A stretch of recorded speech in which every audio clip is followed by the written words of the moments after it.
Welcome back to Pikmin. That is the first 3 areas, fully complete. Impact Site, Forest of Hope, Forest Navel. Hella! All done. And now, the Distant Spring.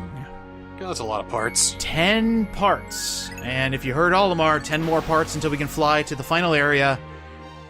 This one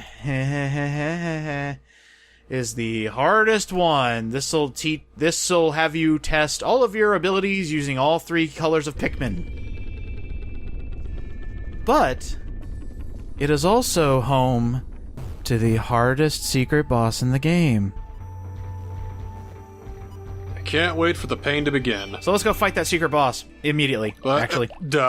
Okay. So, fun thing about the secret boss, I had no idea it existed until I started doing research for this Let's Play. Reason being, it is a secret boss that only appears in the first 15 days of the game. Oh! Well, then you got 2 days to get it. Yeah, perfect timing. The other thing about this secret boss is it's one mean motherfucker. So I'm glad I never found it. But there's a smiley there. Can't be that bad. Yeah, it's smiling at me. But there's all your parts. Notice how a lot of them are in water. So that's gonna be fun. And some of them require all Pikmin in order to get them. But you see those little frog fuckers in the distance? Oh boy. Yellow Wollywogs. Twice as much health as regular frogs. Fuck me. Here we go. Let's fight one. So I came up with a new tactic. Come and get me, boy. And now swarm! Get him! Fuck him up! Yeah! 2 lost, and he didn't stand a chance. Invigorating. Swarm again, my friends. Get him! Oh. Yes. So violent. So violent and so invigorating. Because I knew we were going to have to deal with these guys, I figured, let's try the swarm tactic. Oh my god, is it effective. Here it is. Hi. That's a big bloody pearl. Hi. Oh, hey. But it has a health bar. It has a health bar. You better kill it quick, though, because if you don't, you have to fight the mini-boss. Secret boss. Guys? Secret mini-boss? We're running. We're running. We're running. Oh. We're running. What in the hell is that monstrosity? So, if you break that egg, if you actually swarm your Pikmin around it, you can actually break the egg and not have to fight the secret mini-boss. There's no point to doing that because you don't get a reward. Instead, you want to toss a couple Pikmin at it, have it hatch, and then fight this monstrosity. And when I say this guy's mean, I mean he heads straight to home base, because his gimmick is digging up Pikmin that are in the ground and killing them. That thing looks... she looks goddamn evil. It is goddamn evil, and I'll tell you the irony after we kill the thing. This is the Smokey Progg. The poisonous gas it is leaking out of its back is instant death to Pikmin. So it walks over your Pikmin and just kills them. No saving them, nothing whatsoever. They just die. It goes around to different onions trying to find Pikmin that are in the ground to kill them. And you want to, like, fight it from afar, but you want to be able to hurt it really quickly with the reds. And if they fall off, it walks over them, and then they just die. You idiot! You're gonna die in the water! I panicked. Okay, we're out of the water. We're good. You don't want to try to attack... Oh, come on, guys. You don't want to try to attack it. Save them! I've saved them. They're fine. They're fine. Just a little bit of water wingies, and they'll be good. They dissolve in the water! Here's Everything's dying! Why did you unleash this monstrosity upon the world? We're all doomed! So I could show it off. This is the first time I've ever fought this thing, I think I've mentioned, but, of course we have to deal with the other wildlife. Oh, no! Yeah, the other wildlife's coming to say hi. That thing could go fuck right off. But, thankfully, the Smokey Progg will only show up to your onions. It won't, like, wander off, so you don't have to chase it down. It'll always be right around here. You know, Olimar, you can nope right out of this and just go straight home now, I'd say. I can't get him because the onion is blocking the way. So now more Pikmin are getting left behind in its smog trail and dying. So this is basically what the strategy I came up with, like, backing up and, like, throwing them on them, but they're still dying. This is an absolute massacre. This is a fucking beginner's trap if I've ever seen it. Yeah, it's like, oh, hey, I can break this open and kill the monster inside. Which, by the way, you kind of want to kill the monster inside. It's almost not worth it because of how many Pikmin you end up losing while killing this thing. And it's not for a shit part. It's a bonus. Get him, boys! We got a clean shot! Get him, get him, get him, get him! Yeah!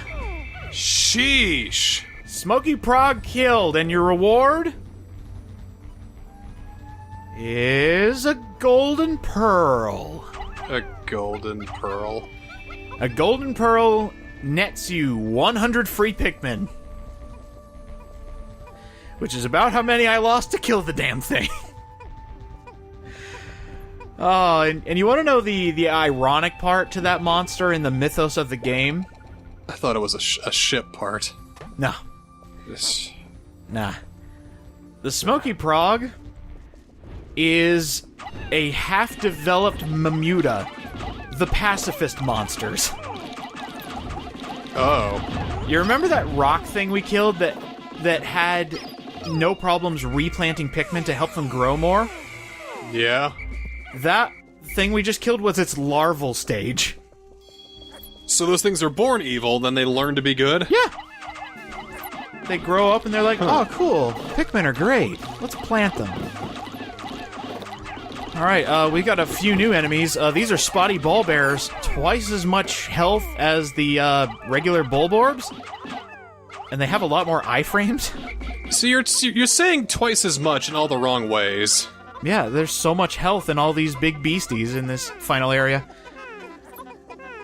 Let's see, we'll find another one, but that giant inflated balloon monster, well, I'll get into that. It's all sorts of fun and excitement in this distant spring. Can we go for a close pool? Just the kiddie pool. A place where all the water Pikmin can play. A nearby hot tub, perhaps?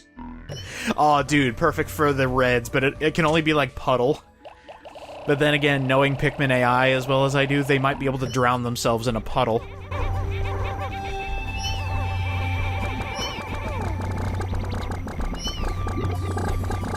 I did not plan that out right.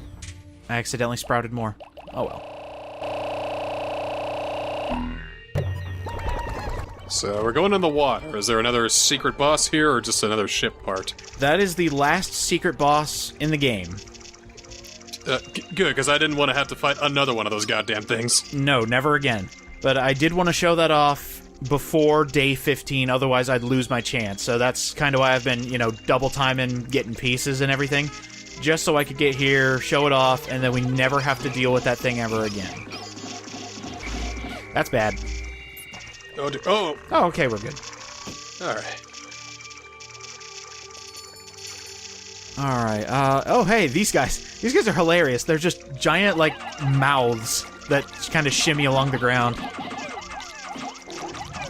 Those are water dumples. They eat Pikmin, just like everything else. So edible these things are. Mm-hmm. Delicious. So, you see that thing that just blew air? That's a puffy blowhog. Does Olimar even realize how much untold damage he's doing to the ecosystem right now? He doesn't care. He's on a dangerous planet.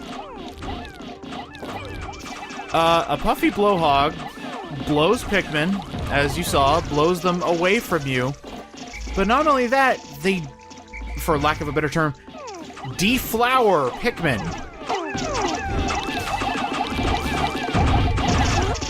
Huh.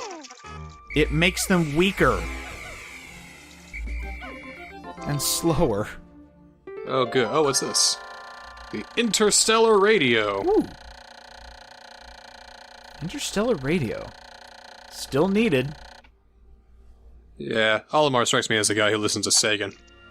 Most likely. You know, maybe that's how he got the idea to, like, start to take down all of the wildlife around here. We gotta get off Sagan, otherwise I'm gonna start reading Cosmos. Billions and billions and billions and billions. I'll go get it right now. Nope. We're here talking about the distant spring. Distant spring of the cosmos is... Nope. It has billions and billions of gallons of water. You know, the whole thing, we're on the shore of the cosmic ocean. Recently we waited a little ways out and the water seems inviting. Yeah. You know, that, yeah, well, the Andromeda galaxy is a distant spring. You know, I actually love looking up in the starry sky and realizing, wow, that thing is so far away. And then you look... No, you don't even realize. You look up at the stars at night, and some of those stars might already be dead.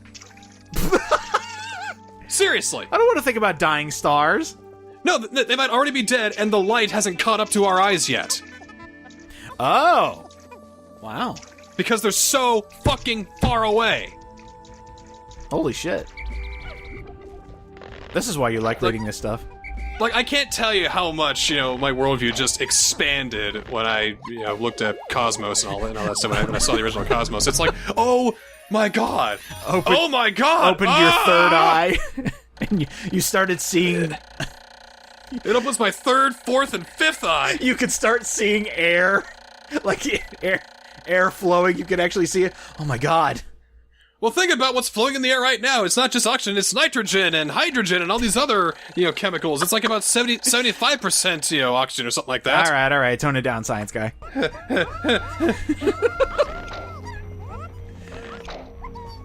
We need to talk about wildlife killing one another. This is how we learn here in Pikminville. What do they evolve from? Is there like a Neanderthal version of Pikmin? The Ice Cube Man. They're just frozen for millions of years, eventually thawing out. Did they always have eyes? Did they always have mouths? How did these arms form? Did they come from, like, wings or something like that? Were they, like, bigger creatures that only survived because they were smaller, so they required, less food? Did they photosynthesize? How do they eat? There's so many questions, and all of us not answering the right ones! Well, there's clearly Pikmin evolution because these guys have gills. They can swim. How do they get that way? Years and years of adaptability, I don't know. Survival of the fittest, baby. Is that what that means? They fit into the environment which are best suited for them, but a lot of their environment is all in water, so how do they survive long enough to adapt? I love how you... I can't. I love the fact that you can create situations for yourself to freak out over because it's all of a sudden a topic of your interest. Because it's like, I just thought of it, I'm like, wait a minute, hang on! That sounds kind of fucking awesome, actually! How do these things reproduce? Well, if we're actually talking about Pikmin evolution, I wonder if there was some sort of evolution to make it so that only yellows can pick up bomb rocks? Because there's actually files in the game showing imagery of blues and reds holding bomb rocks. So this must be a societal thing. Only yellows are allowed to pick up the bomb rocks. Maybe. Like, reds and blues can try, but then they're ostracized and killed. Or maybe they just don't technically know how to use it, because Pikmin are kind of stupid, so they pick up a bomb rock and try to, bite it or something, blowing themselves to Kingdom Come. Maybe the yellows are actually the inferior ones, and they delegate that sort of menial tasks to the inferior yellow ones. And so the yellow ones, feeling this mass ostracization and all that, feeling the societal needs, they in turn become stronger, and that's how they become more fit in their environment, and that's why they're so strong. I don't fucking know. Keep trying, you're getting there. Unfortunately, because this spring is so distant and vast, there's actually going to be a couple episodes where we're not getting a lot of pieces, because this place, it's kind of like a giant puzzle, where you find so many shortcuts to take things back, so many openings that you need to unlock. There's a bit of prep work in order to 100% this place. So I would have a device in the far corner of the level. You jump on it and boing, it takes you right back to the beginning. That's your distance spring. Let me take a look at the list of ship parts and say that the gravity jumper is literally just a giant spring. And we've already brought it back.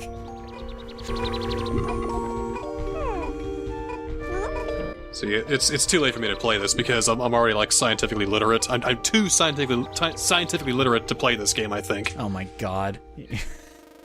Gravity jumper. That's not how gravity works. It doesn't work on a spring. It works on force and constant thrust and acceleration and mass times. This is like the equivalent of I'm too smart for this video game. I am. That's why I can't play because it's hard and I'm bad at it.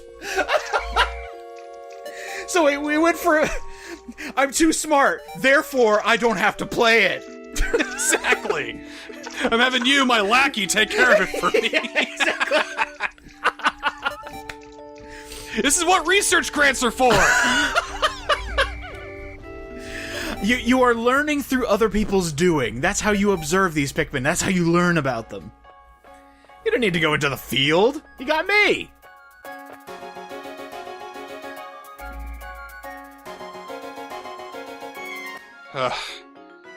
You go ahead and do the end of day stuff. I need to read some Lawrence Krauss or something. I wonder what Olimar's going to talk about today. I'm actually curious. My dad got Michio Kaku's new book, and I'm jealous. I want it. Well, not a bad first day for the Distant Spring, even though we had another bloodbath on our hands. I think the new goal is to make it so that I don't lose more than I sprout.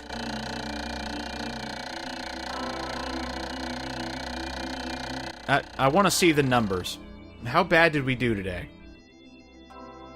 Well, let's see. I mean, that awful thing at the beginning, I can't. Smokey Progg is no joke. It is a mass-murdering machine, but it grows into a pacifist. That was a catalyst for this existential scientific crisis I'm having. Ooh! Oh, no. 85! Damn! Yeesh. Well, we got our red numbers back up, but goddamn.